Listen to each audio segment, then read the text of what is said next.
যোৱাকালি ইকনমিক টাইমছৰ এটা বাতৰি প্ৰকাশ পাইছে কিন্তু মই এতিয়ালৈকে কোনো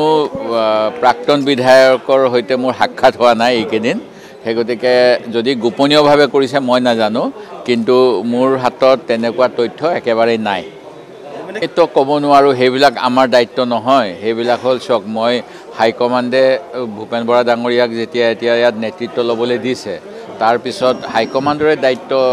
এইবিলাক চোৱা নেতৃত্ব কৰিব লাগে না লাগে আমি দলৰ তৃণমূল পৰ্যায়ৰ কৰ্মী মোকো যদি কাইলে কয় তুমি কৰিব না লাগে তোমাৰ পাৰফৰমেন্স বেয়া মই আপত্তি কৰা উচিত নহব আৰু মই নকৰো সেই গতিকে আৰু মোৰ বিৰুদ্ধেও আপোনালোকে জানে যোৱা 2016 চনৰ পৰা যথেষ্ট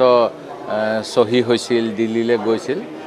কিন্তু হাইকমাণ্ডে মোকে বৰ্তাই ৰাখিলে আৰু মই এবাৰ নহ বুলি কৈছিলো দ্বিতীয়বাৰৰ কাৰণে এতিয়াও মোকে দিলে সেই গতিকে গোটেইবিলাক আমাৰ হাইকমাণ্ডৰ ওপৰত নিৰ্ভৰ কৰে আৰু হাইকমাণ্ডৰ নিজৰো কিছু সিস্টেম আছে